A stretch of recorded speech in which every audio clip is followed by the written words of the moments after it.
Progressão geométrica é toda sequência em que cada termo a partir do segundo é igual ao produto do termo anterior por uma constante Q, que é chamada razão da PG. Se a n é diferente de zero, então Q é igual a n mais 1 sobre a n, ou seja, encontrando a razão da PG, dividindo um termo qualquer pelo seu antecessor. Vejamos isso. Se eu tenho uma sequência do tipo 1, 2, 4, 8 e 16. Se você dividir esse número por esse, dá 2, esse por esse dá 2, esse por esse dá 2, esse por esse dá 2. Estamos pegando o termo posterior e dividindo pelo anterior e dando uma constante. Essa constante Q é o que nós chamamos de razão geométrica ou razão da PG. No caso, igual a 2. Observe que Q foi igual a 2 dividido por A1, que foi igual a 3 dividido por A2, e assim sucessivamente, ou seja, sempre o termo posterior dividido pelo termo anterior, ok? A PG, ela pode ser classificada de diferentes maneiras. Ela é crescente quando você tem uma sequência de números crescentes, ou seja, o termo posterior é maior que o anterior. Ela é decrescente quando você tem uma sequência de números decrescentes, 81, 27, 9, 3, 1 e assim por diante, ou seja, o termo posterior é menor que o anterior, ok? Ela é constante quando todos os termos são iguais, ou seja, o termo posterior é igual ao anterior. Agora, tenha muito cuidado com o caso da alternante. A PG é alternante quando o primeiro termo é diferente de zero e a razão é menor que zero. Por exemplo, 2 menos 4, 8 menos 16, 32. O primeiro termo é 2, 2 é diferente de zero. E a razão, se você dividir menos 4 por 2, dá menos 2, menos 16 por 8 dá menos 2, 32 dividido por menos 16 dá menos 2 e assim por diante. Então, o primeiro termo diferente de zero e razão menor que zero produz uma PG alternante.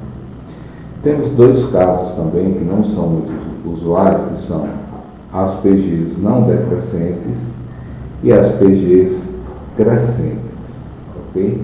Não crescentes.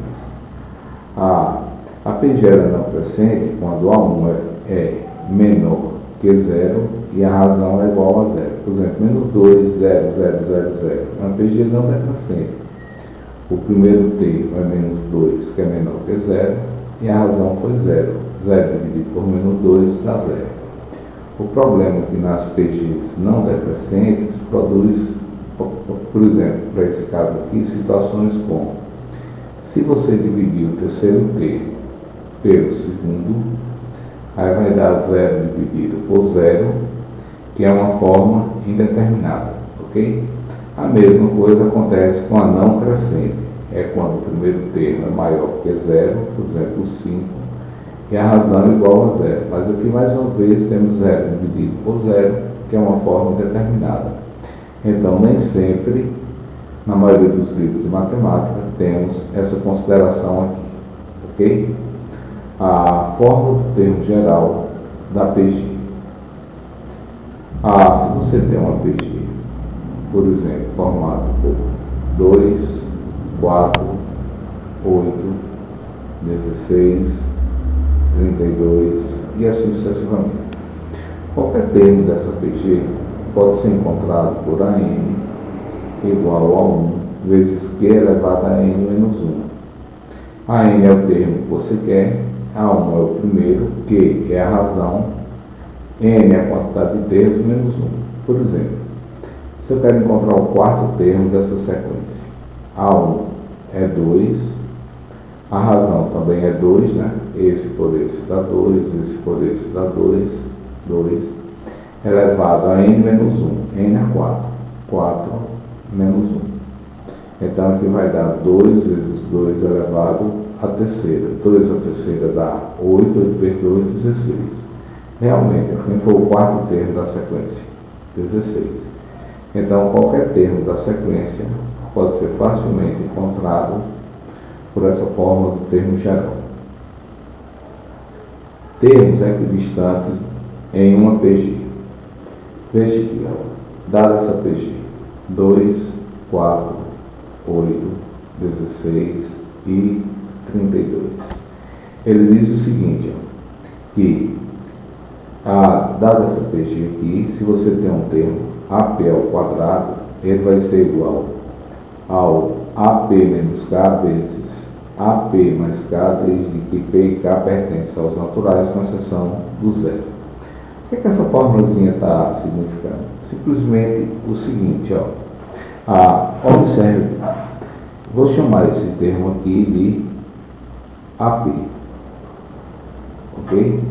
Então, AP ficaria AP ao quadrado seria igual a AP menos K é o anterior, seria 4, AP mais K seria o posterior, seria 16, depois do termo em questão. Então, AP ao quadrado seria igual a 4 vezes 16 dá 64. Ou seja, AP seria igual a raiz quadrada de 64, logo AP é igual a 8, tá bom? Em outras palavras, o termo central de uma sequência, ou qualquer termo de uma sequência, será igual a raiz quadrada entre o termo anterior vezes entre o produto do termo anterior e o termo posterior, ok? Por exemplo, se eu quisesse chamar agora de AP o 16 aqui, aí ficaria AP ao quadrado, vai ser igual ao anterior, que é 8, vezes 32. Então, AP ao quadrado seria igual a AP, seria igual a raiz quadrada de 8 vezes 32, que vai dar igual a raiz de 256, que é igual a 16. Então, essa propriedade aqui dos termos equidistantes em uma PG é muito usual na resolução de uma série de problemas. Produto dos n primeiros termos de uma PG. O produto é dado pela multiplicação de A1 vezes AN elevado a N sobre 2. Vejamos aqui. Se você quisesse encontrar, se tivesse uma PG assim, você tivesse uma PG do tipo 2, 4, 8 e 16. Aí você quer encontrar o produto entre esses termos aí. Vamos ver aqui. O produto dos termos, aqui pela fórmula, é igual ao primeiro vezes o último elevado à quantidade dividido por 2. Então, quantos termos? 4. O produto dos 4 termos é igual ao primeiro, que é 2, vezes o último, que é 16, elevado a 4 sobre 2. Então, esse produto aqui vai ser igual a 32 elevado, 4 dividido por 2, vai dar igual a 2, né?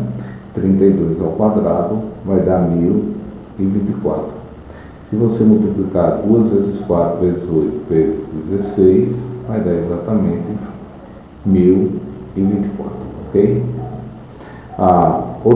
Outras formas são muito importantes, é o seguinte: a soma dos n primeiros termos de uma PG e a soma dos termos de uma PG infinita. A soma dos n primeiros termos de uma PG, ela, no caso finita, ela é dada pelo primeiro, que multiplica a razão elevado a n menos 1 dividido por q menos 1. E quando ela é infinita, é o limite da soma, né, de A1 dividido por 1 menos Q. Vamos dar 2 exemplos aqui dessa forma. Primeiro, a soma de uma PG finita. Soma de uma PG finita. Se eu fizesse a soma desses elementos aqui, 2 mais 4 mais 8, 2 mais 4 mais 8 mais 16, tá bom? Como eu sei que isso é uma PG, ela é finita, então a soma dos elementos é igual a 1, que multiplica a razão elevada a n menos 1, dividido por q menos 1. Então, a soma desses 4 elementos será igual, o primeiro termo é 2, que multiplica a razão também é 2, 2 elevado à quantidade, que é 4 menos 1, dividido pela razão menos 1, dividido por 2 menos 1.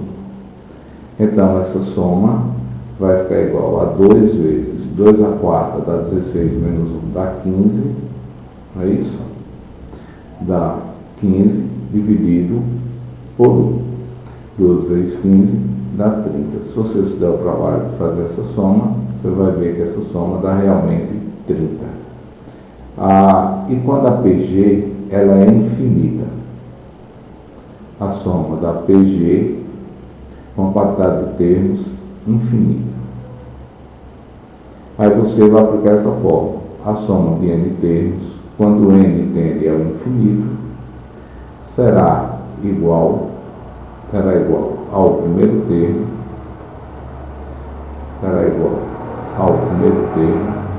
dividido por 1 menos a razão. Por exemplo, se eu tivesse essa PG aqui, 1 meio, 1 quarto, 1 oitavo, até o infinito. Eu quero essa soma aí. Então, a soma de n termos, quando n tende ao infinito, vai ser igual ao primeiro termo, que é 1, dividido por 1 menos a razão. A razão é o segundo dividido pelo primeiro. Então, 1 meio dividido por 1 dá 1 meio. Isso fica 1 dividido 1 menos 1 meio dá 1 meio. Mantenho de cima, multiplico pelo inverso de baixo.